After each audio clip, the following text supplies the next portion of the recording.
working in various positions apart from teaching as well. So a lot of experience, alhamdulillah. At the same time, I've been kind of a serial entrepreneur as well. Keep on starting new businesses. I try to, start business so that I can teach businesses to my students and conduct a lot of experiments in various areas. And recently, I started, a milk farm with a lot of cows and buffaloes and goats, and started a number of different experiments there. Like, for example, I work on hydroponic, which is again, a new way of growing vegetables and fruit. You don't need soil anymore; it is on water, and I've started doing that as well. At the same time, it's not just hydroponic, but then you can go beyond hydroponic and start growing fish as well. And if you combine fish with vegetables and fruits, then it becomes aquaponic, where you have fish and of course other plants as well.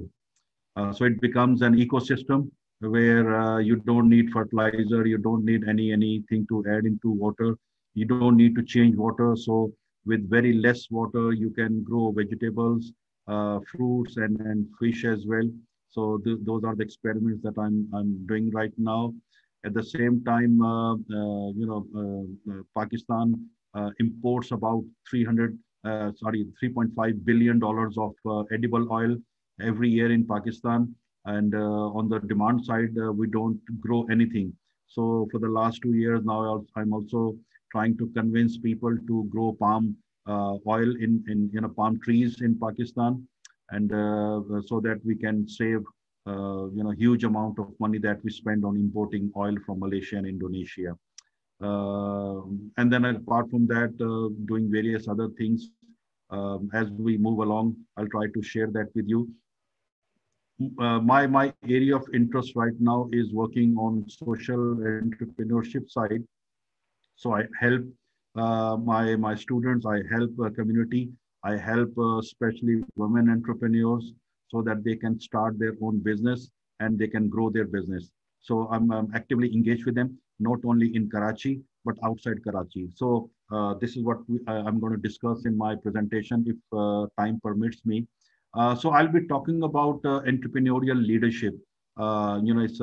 It's a sort of highly demanding kind of a thing where you combine not only your entrepreneurial skills, but you need to understand that you need to provide that leadership also. So how do we combine these two things? Is there any difference between entrepreneurship and leadership? We'll try to understand that. And you can stop me anytime and ask questions. Please do that. Again, all right. So if you don't have any questions, I'll just continue with my discussion on entrepreneurial leadership. So this is what we are going to talk about. We'll look into very briefly about literature on entrepreneurial leadership. What does it mean? And then again, why is that required? Why entrepreneurial leadership is required? We'll talk about that. And then again, as I said, if I get time, I'll talk about women artisans of Tharparkar in Pakistan. Tharparkar is about 350 kilometers away from Karachi, in the northwest and northeast side. And this Tharparkar area is one of the most poorest area in Pakistan. It is a desert in Pakistan, so you can imagine that people living in those areas the living standards are very low, very poor. And very unfortunately, child mortality and mother mortality rates are very high in those areas. Every day you'll hear that 4 to 5 infants die there almost every day. So last year we had about 1,800 infants who died because of hunger and malnutrition. At the same time, their mothers also die. So if you look at the statistics, this is the only area probably in the world where we have 80 women on 100 men because of the high mortality rate. And why they are so why the rate is very high? Because the people living there are very poor. So for the last 3 years, I've been I've been working with them so that their livelihood can be increased. Now, since that is a desert, and their livelihood mostly depends on rain, and at times the rain doesn't come there, so it's a lot of famine there, and very hardship, and that people go through. So for the last couple of years, I've been working with them so that we can train them. Again, I'm not a medical doctor, but what we can do is we can train them on businesses. They started their small businesses. The best thing about that area is that women are very hardworking, and they have a lot of skill in terms of handicrafts, making handicrafts. So what I have done is we taught them, we gave them basic skills on businesses, and then I tried to connect them with a lot of fashion designers from Karachi and from Lahore and Islamabad and other places, because I work with women entrepreneurs throughout Pakistan, and there are a lot of women chambers established in Pakistan. So I know almost every chamber in Pakistan. So I try to connect them with those artisans of Tharparkar, and then they have started now working with them. So we'll discuss in detail when we get time. That was just a brief about the case that we'll discuss in a little while. All right, coming back to entrepreneurship, and why I said that there is an entrepreneurial leadership. What is the connection between entrepreneurship and leadership? That is we need to understand that. And again, as I asked earlier, how many people are actually working on their businesses? So what kind of businesses are you running? That is the important thing to understand. And the area where you need to actually work on, where is that area where there is high gain, so that when you work in that area, you can actually make your business grow. Otherwise, at times, the failure rate of businesses everywhere in the world is very, very high. So let's say 90% of the businesses fail because of certain reasons. And again, we can discuss those reasons as well, but then that's not the purview of this discussion. So again, when we see entrepreneurship, normally what we understand that entrepreneurship is actually starting a small business. Yes, that is one of the definitions, but that is not the only definition.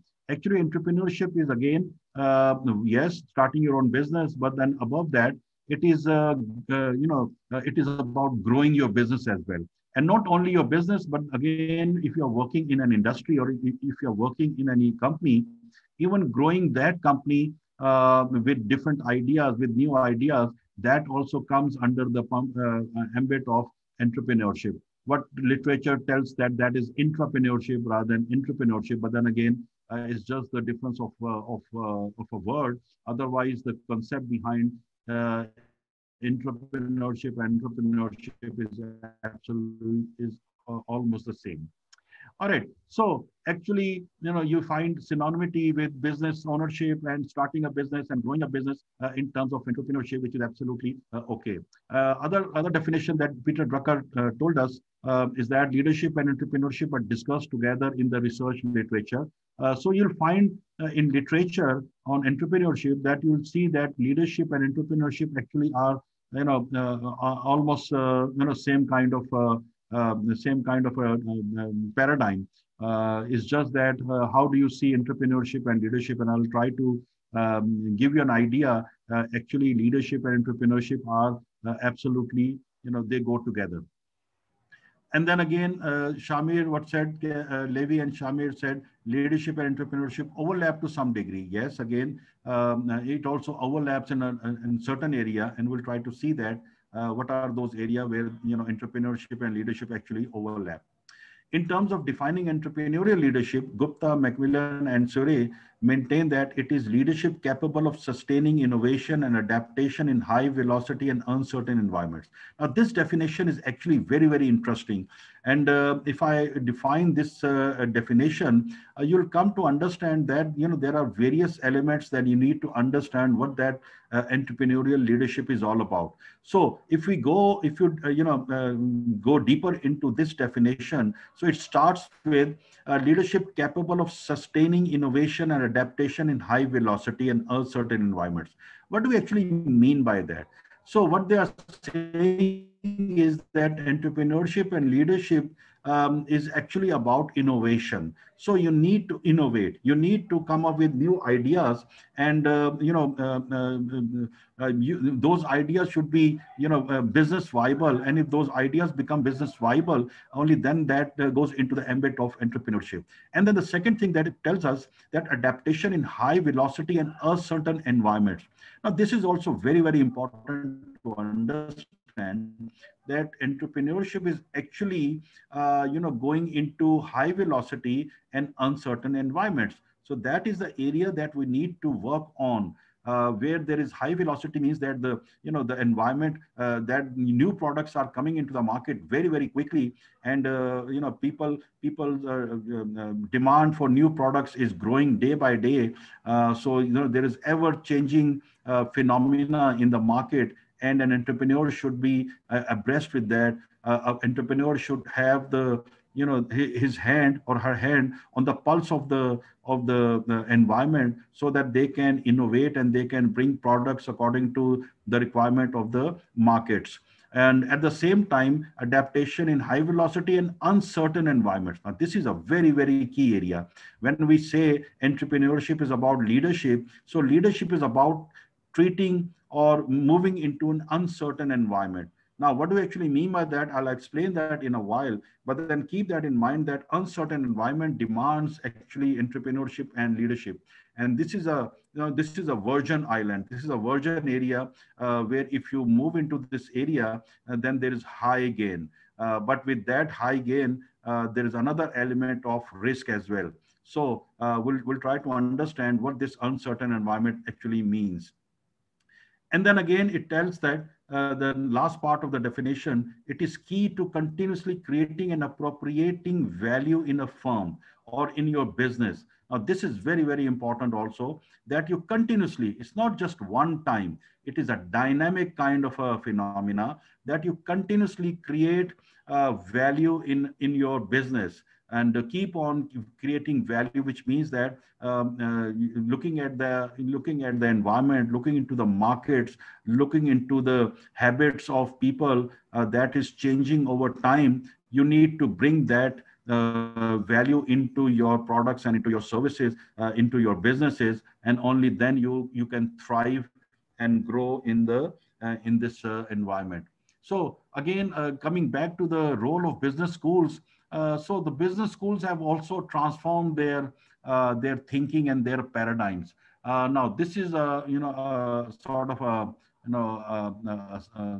slide from I just taken that from a report by AACSB, which is the highest accreditation body in the world, which accreditates business. And what they say that the business school's role is not only to serve business, but it has to serve the society as well. And it tells us as business schools that we need to keep on identifying talent in the society. Those who aspire to become entrepreneurs. We need to identify those people, and we need to develop these people.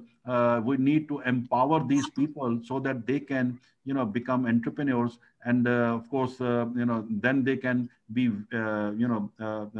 become very instrumental in growing the societies.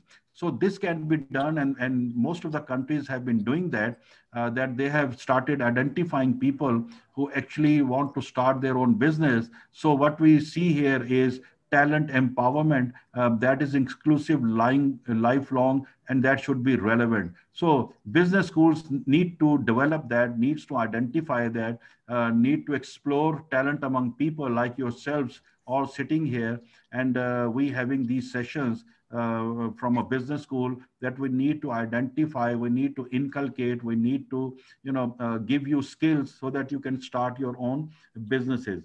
And then again, with that, your organization, with the capacity building that we are doing, with the kind of skills that we are giving you, you can actually make your organizations grow. And this is what is required. This is again a role of the business school, that we help people to grow their businesses.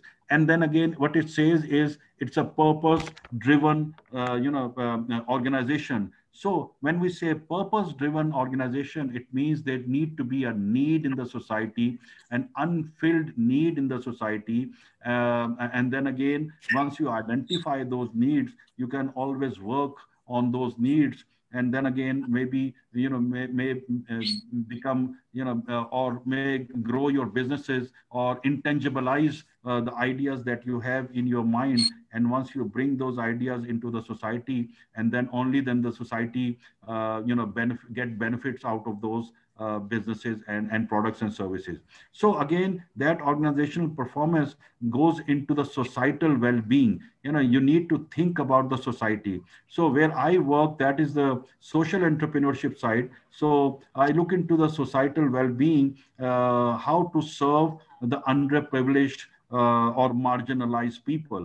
Why I'm saying that? Because businesses have a lot of resources available to them, and they can grow their businesses because of their, their resources that they have. But the poor people, marginalized and living in far-flung areas, they have absolutely no access to anything. They have no access to finance. They have no access to businesses. They have no access to markets. So again, I would need to work in those areas so that we can uplift those areas, and they can have a good living for themselves. All right. Now, again, going back to the entrepreneurship side, as I talked about, there are big businesses all around. You see, there are a lot of big businesses everywhere. And then again, as an entrepreneur, the environment is very, very dangerous for small companies. Why? Because the big companies are always hunting the small companies, and they don't want those small companies to survive. So there are always big fishes eating the small fishes. And so the survival for small fishes then become very important. How would they survive? How would they understand the environment? So understanding the environment is very, very important.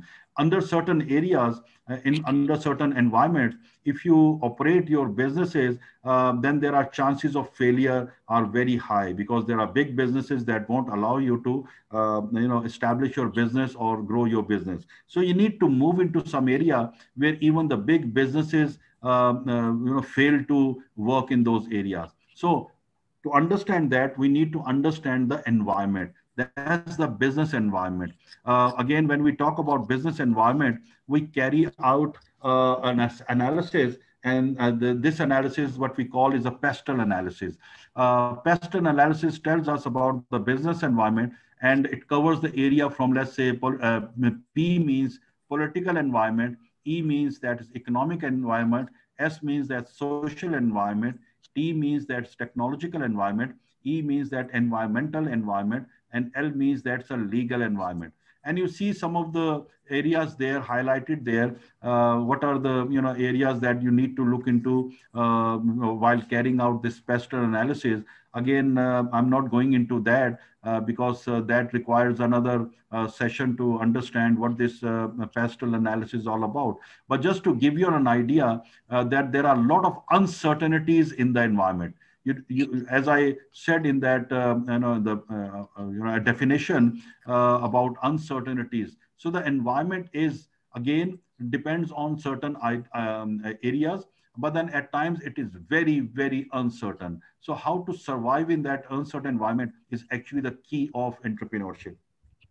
So to understand the environment, I have categorized that into 3 areas. First area is the certainty environment, where all kind of information is available to you. Everything is known, so it is easy to work in this environment. The second category of this environment is, the entire paradigm of pestle is about uncertainty. So there is a lot of uncertainty in the environment, where things are not clear, goals are not clear, information is not available, and things are not clear. Since things are not clear, so you have very little information available. So if you have little information available, then you have to live with it, and you have to take decisions according to that little information available to you. But the third environment, which is again, very difficult to understand, is the ambiguity environment, is the ambiguous environment. In this environment, nothing is clear. Everything is unclear and ambiguous. But then again, this is the environment where if you work in this environment, there's a high gain environment. Okay. So if we look into the continuum of this environment, what I have categorized is three different types of environment. One is known as the certainty environment, the other is the uncertainty environment, and third is the ambiguity environment.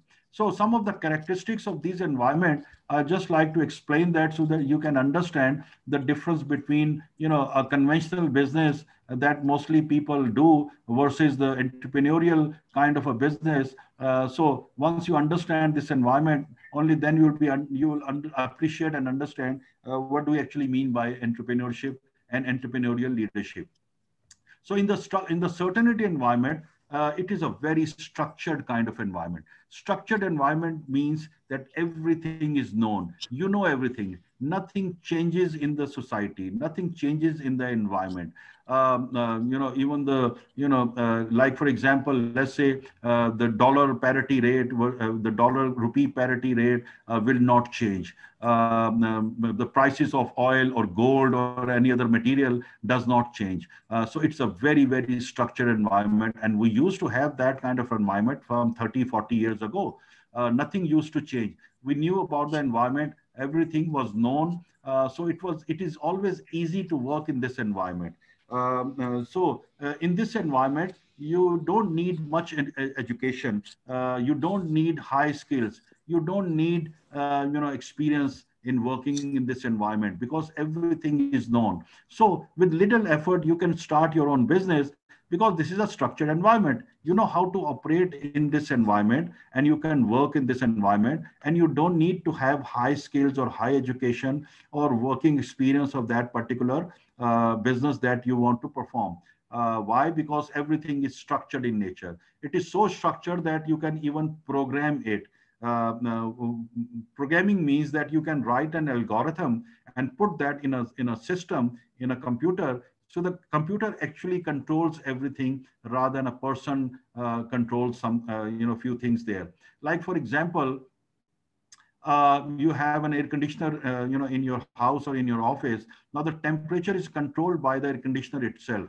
It has a microchip inside, and then that is programmed. So it will control your room temperature, and either it will switch on your compressor or switch off your compressor according to the temperature. So now that chip or the program is now put into almost every product. So you have a chip in your washing machine. You have a chip in your in your refrigerator, in your air conditioner, in your toaster. So you have a chip there. Everything is programmed, and again the system work according to the program. So there, human intervention is very, very low. Why? Because it is structured in nature. In this area, it is easy to work. Why? Because you know the problem and you know the solution. So anything that you bring in the market, you know what is required in the market, and you just keep on making those products or offer your services. But then that is easy to do since it is less skilled, it is less education driven, and may not be required much experience. So anybody can do that. Anybody can start that kind of a business.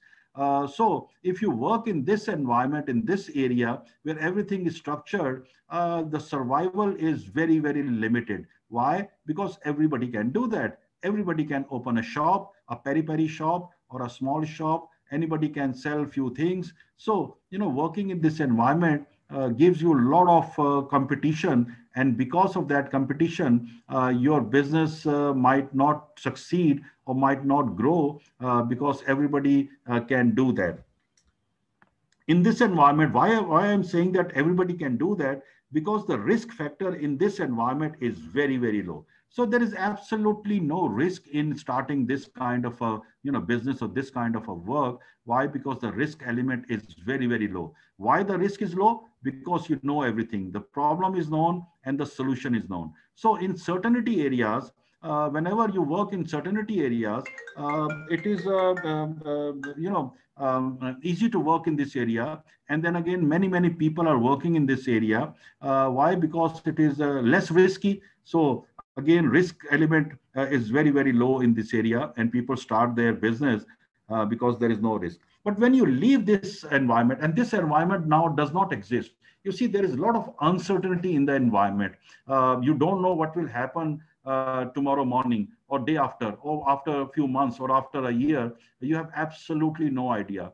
Nobody thought about COVID-19 a couple of months back, and then suddenly it appeared and changed the entire world. All right. So certainty environment does not exist anymore. So working in this environment tends to make your business almost, on a failure, verge of failure. Why? Because that environment does not exist. So when you leave this environment, you enter into an uncertainty area. So in an uncertainty area, what happens is that the risk element starting to grow. All right. So when the risk element starts to grow, so at times it is difficult to work in this area because of the riskiness in the business. Now that it depends on individuals or on the society, how much risk can they afford. Now, in a risk-averse societies like Pakistan, if you look at international studies like Hofstede Cultural Dimension, works on cultural dimension, if you read that study, it says that Pakistanis are a risk-averse nation. So when you are risk-averse nation, it means you do not take much risk. So propensity to take risk is very low. So at times people do not start businesses. Why? Because the environment is very uncertain and the risk element is very high, and propensity to take risk is very low. So at times entrepreneurial activities in such countries or in such societies is very low because people do not take risk. Now to take risk, sorry, to take a risk, the only thing that you can do is you can mitigate that risk. Now, you cannot eliminate the risk, but you can mitigate risk.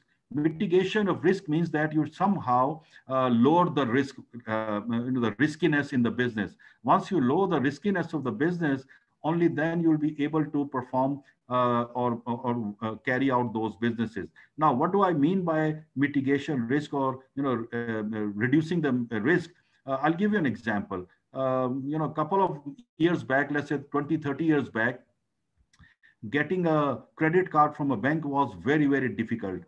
Banks did not issue credit cards to everybody. They looked into their various aspects. They looked into their businesses. They looked into their salaries. They looked into their credit worthiness and a lot of things. And only then they used to issue credit cards. Why? Because the risk of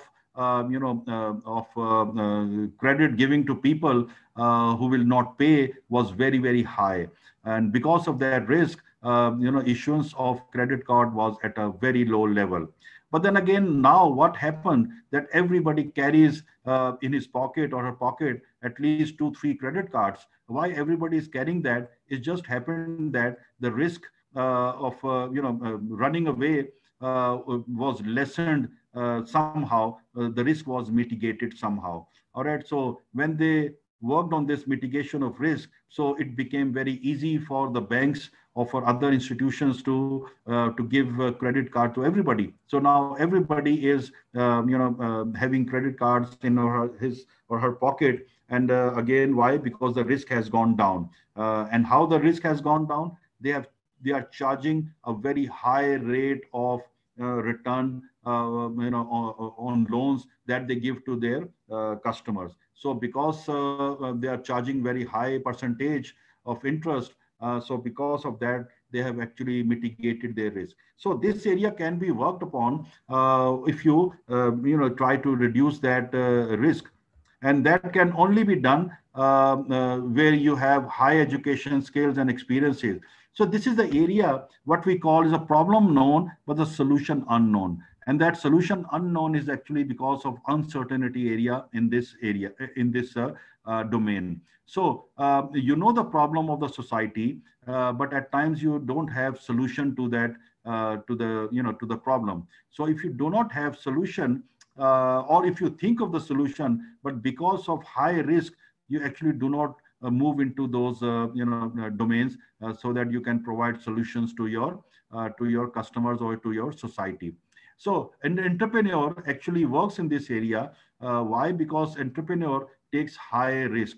Entrepreneur's characteristics is that he or she takes very high risk. So instead of risk aversiveness, entrepreneurial are they take risk, and they are comfortable with taking risk. So they try to find the solutions of the problems known. So what is important in this area is that keep on identifying the problems of the society and keep on providing solution to that. And of course, if you can take that risk, you'll be very successful in this area. So this is an area where you need to work upon. There are very less chances of competition here because of riskiness. Companies or individuals do not enter into this domain. So with your education, high education, high skills and experience of working in this environment, you can become very, very successful. So as an entrepreneur, what you need to understand is that you need to work in this environment, provided that you can take that risk. You have the propensity to take risk and move into that domain. But the third area, which is very high risky area, is the ambiguity area. And this is the area where problems are unknown, and of course the solutions are also unknown. So this is high risk area. And as as the cliche goes, high risk means high gain. So this is the area where people, organizations are looking for people. Society is looking for people who can provide solutions to this area, where you have to identify the problem. At times, the society even cannot identify the problems with the society. So as an entrepreneur, you need to work very hard. You need to closely work with the society, understand people, what are their problems, and try to identify their problems, and then come up with solutions. So if you look at the world, if you look at the studies based on people's riskiness, you'll find that 93% of the world population, they work in this certainty and a little bit of uncertainty area. So you find everybody who can work in this area, but it is very, very difficult to find people who can work in the ambiguity area. And that is one version area where you can actually gain a lot. So companies, working in that area actually bring products into the market that are required in the market, and they actually gain out of it. For example, I'll just give you an example. If you see, the kind of cars that we have in our society, you'll find that we have mechanical cars. Again, a mechanical engine was, invented some 200 years ago. An electrical engine was also invented some 200 years ago. But nobody thought about, why can't we combine both the electrical engine and a mechanical engine to drive a car? Why it was just recently that somebody thought about it? Why not bring a hybrid car with a mechanical engine and an electrical engine? So at times our mind does not work in that ambiguity area. I mean, again, people were experienced and skilled in making mechanical engines. People were skilled and experienced in making electrical engines. But then again, nobody ever thought about it. Why can't we just combine these two engines and make a different kind of engine? But then again, that problem, people identified that problem because the fossil fuels are going down, and the petrol and diesel prices are going up. And maybe after 10, 15 years, petrol and diesel will just vanish away from the world. So we need to, come up with a different solution. So they started thinking about it, and only recently, what 5, 10 years ago, they started making both electrical and mechanical engines. And we have now hybrid cars available. And then again, people are working, making pure electrical engines, what we call the electric vehicles. So now the future in motor vehicle is electrical vehicles. It's not just the vehicle side, but even there are a lot of experiments going on for the aircrafts and for other areas where electrical engine will dominate, the mechanical engine side. But the point that I'm trying to make here is that entrepreneur works in a different mindset, works in a different area, works in the ambiguity area. Now, that is one area where, number one, you need to identify the problem. And number two, if you provide that solution, you will be very highly successful entrepreneur. At the same time, what I said earlier, that there are very few people in the world who can actually work in this area. So keep on experimenting, keep on working, keep on taking risk, and keep on making that mindset, and so that you can work in this ambiguity area. Now, as I said, that there are very few people who can actually work in that ambiguity area. So you'll find all conventional businesses, either they are in the certain area or to some extent in the uncertain area. But that entrepreneurship, actually takes you into the ambiguity area. And that entrepreneurship will not take you into that area unless you have that leadership qualities in you.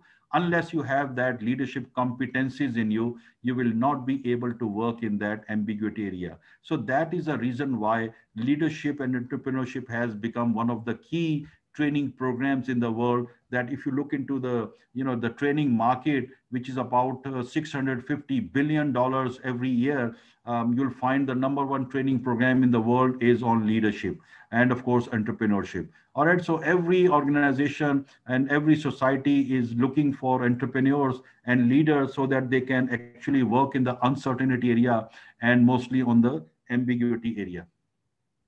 Any questions so far before I move forward?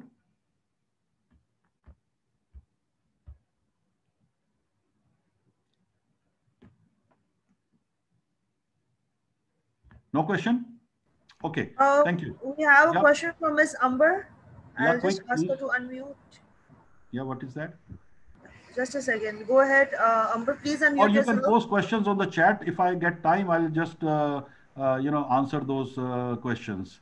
All right, perfect. Amber, please type it down in the chat box. I don't have much time. Yeah, Taskin, please go ahead. Okay, let me continue. Because we don't have much time. All right. So when I said that we are conventional, actually the mindset that we have is conventional mindset. So I'll just say that the conventional mindset. Why is that? Why do I call that a conventional mindset? Because the people working in this area, which is a certainty area, and to some extent some uncertain area, they are very rational in their mindset. They are very consulting, persistent, problem solving. Yes. Tough-minded, analytical, structured, as I said, and then again authoritative and stabilizing. What kind of a characteristics does these people have who actually work in this area? They are rational in nature. Now, what do you actually mean by rational in nature, or problem solving, or analytical, or structured? It means that these people actually base their ideas on rationality, on logic. So if you look at the rationality side or the logic side behind a business, you're actually doing your business in a conventional way. You are very analytical, and these kind of people actually base their ideas on past data. So they just try to forecast or just take along that past data into future, and they try to predict the future based on that rationality, based on logic, based on past data. So it's just the forecasting of the past data. So they are they actually are conventional business minded people, and they just cannot work in the uncertainty or ambiguity area. Why? Because they base their decisions on rationality, on logic. Whereas an entrepreneur or a leader is very visionary in nature, is creative, is flexible, is innovative, has a lot of courage to move into this domain, to work on their businesses, are very imaginative, are very experimental, and they actually initiate change. So you see, there are the characteristics of people are very different in terms of conventional business startups and as a entrepreneur. So what entrepreneurial leadership means, that entrepreneur and leadership should be combined so that you can actually move forward into the ambiguity business area. So you need to be very, very visionary. Now, what do you actually mean by visionary? Visionary means that you need to have absolutely great ideas, and at times vision or idea are abstract in nature.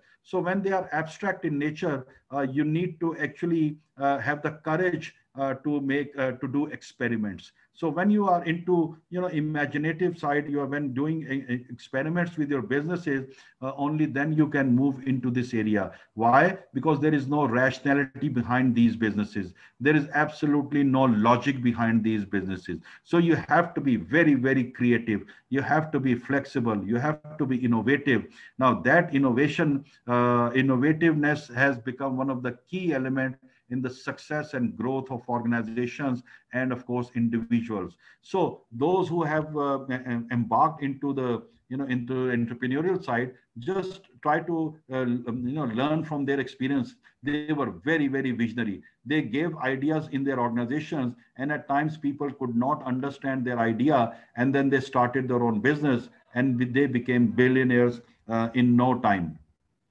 So what is the difference between now entrepreneurial characteristics and leader characteristics? You see that according to the literature, they're actually almost the same. Now, if you see some of the characteristics on entrepreneurial side, you'll find that on the leadership side as well. Able to motivate, both sides achievement oriented, both sides are creative, both sides flexible, are both sides tolerant to ambiguity. You see the entrepreneurial side is tolerant of ambiguity, whereas on the leadership side is almost the same ambiguity, which is a strategic thinking side. So passionate in the entrepreneurial side, committed to mission on the leadership side. You see all characteristics are almost the same, except some few others, like for example, they are more charismatic in nature, able to communicate and listen. They are more trustworthy, and they have the ability to work with others. Now, some of the things are very, very important these days, that you work in teams, that you work with each other, that you are able to communicate and listen to others. So if you are not a good listener, you will not be able to identify the problems that exist in the market or exist in the environment. So as I said in the, in this domain, ambiguity domain, that you need to identify the problems. So identifying problems is only possible when you have good communication skills, and absolutely when you have good listening skills as well, so that you can listen to your customers. What do they actually want? What are those things that are, they are not being served in the market? So if you work around your customers, only then if you bring products or services according to what your customers require, then you'll become very, very successful. So you need to be in the market. You need to talk to your customers. You need to understand what do they actually need, and identifying problems is the key working in this area. Once you identify the problem, finding a solution is absolutely not a problem. With the kind of technology available these days, you can very easily find the solution of those problems, but identifying the problem is the difficult area that you need to enter into. Now, just to give you some other insights on various researches, what they are saying is that what is important for you to succeed in this ambiguity area. The first pillar of this tent is, of course, focus on results. You need to establish your goals, stretch goals, take some initiative. You need to have that technical expertise, innovativeness, your own self-development. You need to be a change agent so that you can identify the problems and bring that change into the society. Your interpersonal skills should be very, very high. As I said, your communication, your inspiration, your motivation, your listening skills should be very, very high. On the other hand, you need to collaborate with others. Now, that is one of the area that you need to work on, how to work, how to collaborate with others. So collaboration has become one of the key elements in success of the organization, of course, the teamwork. But if you look at this tent, one area which is very important and which actually gives this tent a beautiful shape is the character side. And character means that you need to be honest and have that integrity in yourself. So the success of this world, the success of businesses actually revolves around that you are honest to yourself, you are honest to your people, you are honest to your society, and you establish that integrity in front of the entire world. Now, if I give you one example of a great leader and a great entrepreneur, so I would say that our Prophet Muhammad sallallahu alaihi wasallam was a great leader and a great entrepreneur. He started business at the age of 25 years, and he was recognized in the business world as a honest person. What we call in Urdu is a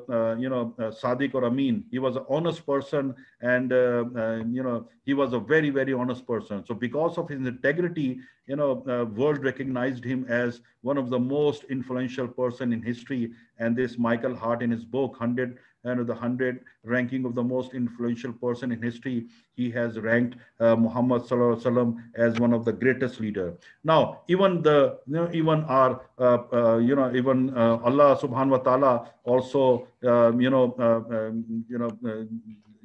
gives us that in his Quran, tells us that and indeed Muhammad is has a great moral character. So you see, the success of this world, the success in this world depends on just few things, and that is that if you have that character in yourself, if you are honest, and if you have that integrity, only then you can succeed in this world. That is a panacea. That is one thing that we need to understand to succeed in this world, is that we have that kind of character in ourselves. So if we build that character in ourselves, nobody can stop you in success of your businesses. All right. Now, coming back to the one of the case study of what I did at Tharparkar. As I told you, Tharparkar, one of the most underprivileged and poor area in Pakistan. So what I did, I tried to improve their mindset into an entrepreneurial mindset. And now this is an area. This is a district in Pakistan, in Sindh, especially in the province of Sindh, where women cannot allowed to go out of their houses. They are not allowed to talk to men even. All right. So now there, it was very, very difficult to communicate with these people. And, when I started working with them, it became very difficult. But then again, slowly and steady, after establishing that integrity with their households, with their community leaders, I was able to penetrate and work with these women. And so when I started working with them, I found it very hard, but now it has become very easy for me to work in those societies. Why? Because I have, with the connection that I establish with the outside world, with the designers of Pakistan. So those women who had $1 a day, less than $1 a day kind of a livelihood, now actually earning more than 50,000 rupees a month, which has gone at least 10 times more what they earned earlier.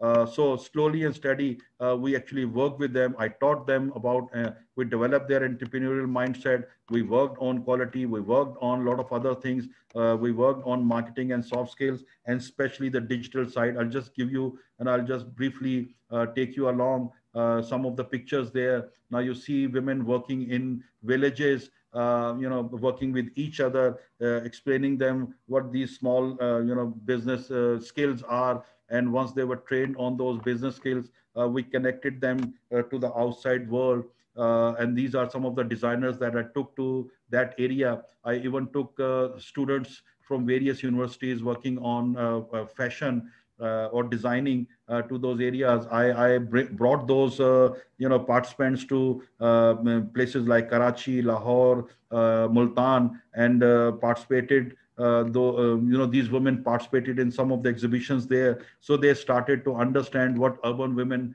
require rather than what traditionally they make. So once they started making clothes and other handicrafts according to the urban need, so they were able to sell their products to the marketplace. So we taught them digital, how to take a picture, how to upload that. So we are now building e-commerce portals where they can upload their handicrafts, and people all around the world can now buy from those e-portals. So we trained them on this. So these are the women now who are very, very confident. So you can see some of the pictures there. I connected them with the designers of mega cities like Lahore and Karachi, and they actually taught them how to design clothes for the urban women rather than for a traditional their own their own area.